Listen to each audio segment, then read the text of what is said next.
One of the most unqualified people that Trump burdened this nation with is ex-Fox host Pete Hegseth, or as we like to call him nowadays, Whiskey Leaks. Nobody was texting war plans. Pete was finally made to stand before Congress and answer for those insanely unprofessional and probably illegal leaks through Signal. Representative Seth Moulton here from Massachusetts seems to know when he has an idiot in front of him because he masterfully twisted Hegseth into a knot and got him to accidentally admit to breaking the law. It's amazing. Watch this.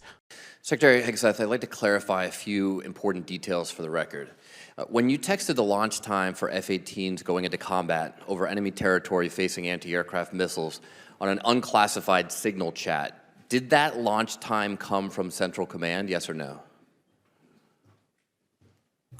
I know what you're referring to, and there were no It's a very simple question. Did it come from? It's a very simple or, question. Did it come from Central Command? Well, in this committee, no way in which I communicate or what I communicate on a successful strike is something that I would share.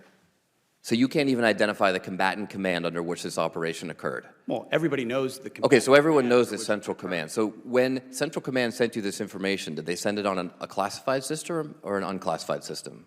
Well, as you know, having served yourself, any way that the Secretary of Defense communicates or provides information in and of itself is classified and not to be discussed. So what was the classification marking of the launch time when it was sent to you? Because DoD regulations require information on classified systems to be marked. What was the classification mark time? Yeah, what was the classification marking? Because again, classifications of any information in an ongoing operation that was successful are not things that would be disclosed in a public forum. You can very well disclose whether or not it was classified. It's not classified to disclose whether or not it was classified. And in fact, DoD regulations state that any classified information has to be labeled with its classification. Was it classified secret or top secret?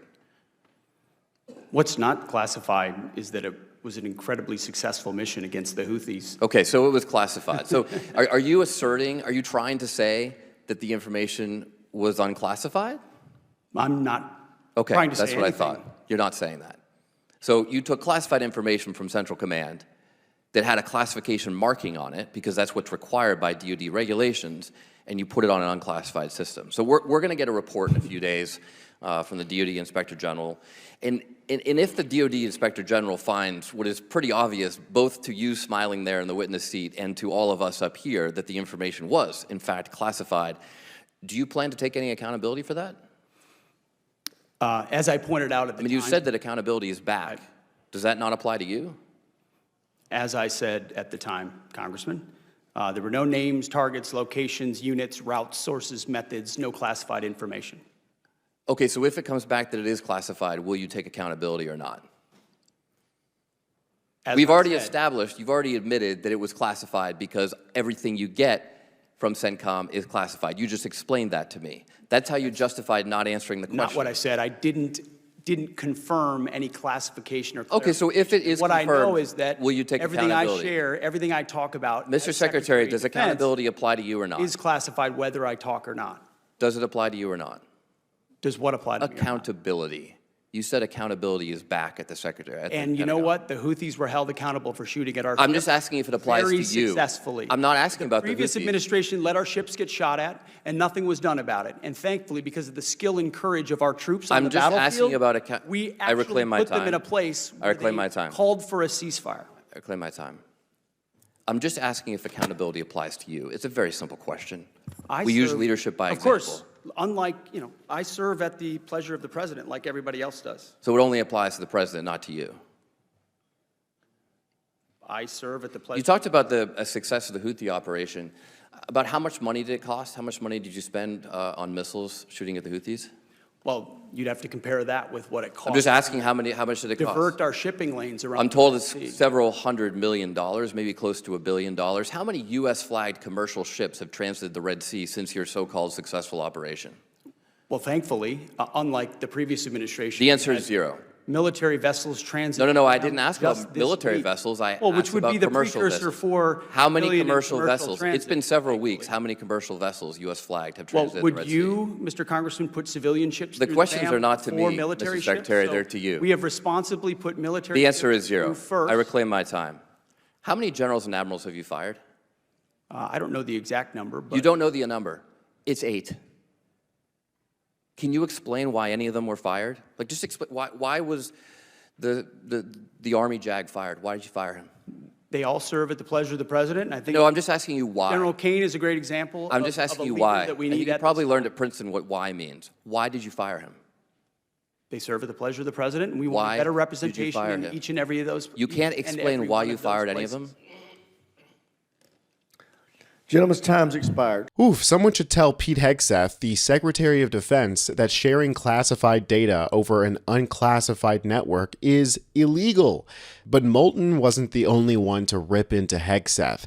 Representative Salud Carabajal from California shut him down so bad that the Republicans tried to jump in and save Hegseth, who's either so drunk or so stupid that he doesn't know what's going on and accidentally admits to another massive crime. I mean, he actually admits that they're planning an invasion of Greenland. It's insane. Watch this. Do you think political allegiance to Trump is a requirement for serving our nation, either in uniform or a civilian in the department? I'm incredibly proud, as are millions of Americans. No. Trump. Not today, Hegseth. Yes or no? Congressman, you know what a silly question that is. But silly enough fidelity to to the warrant a Constitution. very straightforward answer. Yes or no? We all support and defend the Constitution of the United States. You know We're what? proud to serve I'm not going to President waste Trump. my time anymore. You're not worthy of my attention or my questions. You're an embarrassment to this country. You're unfit to lead. And there's been bipartisan members of Congress that have called for your resignation. You should just get the hell out and let somebody competently lead this department. Mr. Chairman, do we not have any decorum in here? Thank you very much. I yield my time. Gentleman yields back. And I would urge everybody to remember and maintain a decorum suitable for this chamber with their further comments. Lawyer here, I just want to help you out because people try to twist your words. You are not confirming in your testimony today that at the Pentagon there are plans for invading or taking by force Greenland, correct? That is not your testimony today. All my testimony is that the Pentagon has plans for any number of contingencies. It is not your testimony today that there are plans at the Pentagon for taking by force or invading Greenland, correct? Because I'm sure as hell hope that it is not your testimony. We look forward to working with Greenland to ensure that it is secured from any potential threats. Excellent. I yield back. I mean, these people are just absolutely incompetent. The Republican representative tried to give him the wink, wink, nod, nod, and he fell right into it, did the exact opposite. Hey, pal, you just blowing from Stupid Town? But the worse than just stupid, they're also dangerous. We've heard a lot about Senator Padillo being dragged out of that hearing with Kristi Noem, or that press conference, I guess it was. But it's important to realize what she was saying that made him speak out. We are not going away. We are staying here to liberate this city from the socialist and the burdensome leadership that this governor and that this mayor have placed on this country and what they have tried to insert into this city. So I want to say thank you to every single person that has been able to do this.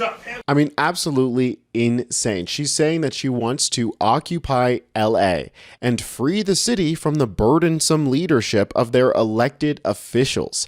I mean, absolutely insane. A deliberate occupation of a blue state by a red administration because they don't agree with the simple facts that these protests are about as violent as Burning Man. Democratic governors were dragged out in front of Congress for a ridiculous hearing about sanctuary states, and it completely backfired on the Republicans, as it just gave Democratic governors an opportunity to dunk on idiots like Lauren Below the Belt, Boebert. I find it hard to believe that you're lecturing us Yes or about no? peaceful protest. Look at what Yes or happened no? January 6th here at the Capitol. No, what we're The seeing in attack LA on is our an democracy. insurrection. You want to talk about That an is an insurrection? This is an insurrection. absolute insurrection. You don't They are- understand what insurrection I is asked when you a people are yes or trying to no overturn question, an sir, election and here I'm at showing, the Congress. I started this off You showing were you here. They were decorum, and I would attacking you, by the respect way. the same.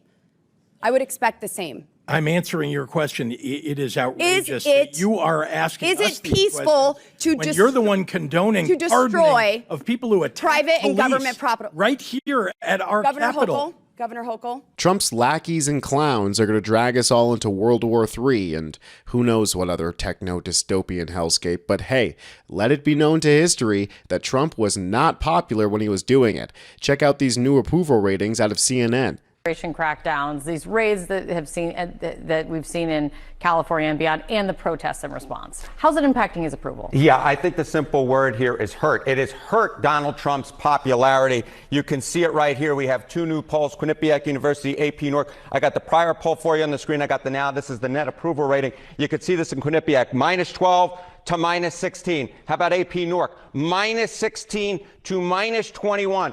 Awful, awful, awful for both of these pollsters. Where we are right now, both Quinnipiac and AP Newark, the worst for Donald Trump in this term so far. He is very much way, way, way underwater, at least in these two polls. At least we know the truth here at Really American, and you can join our resistance by subscribing and dropping a blue heart below. I'm Tony Hinderman with Really American, and I'll catch you next time.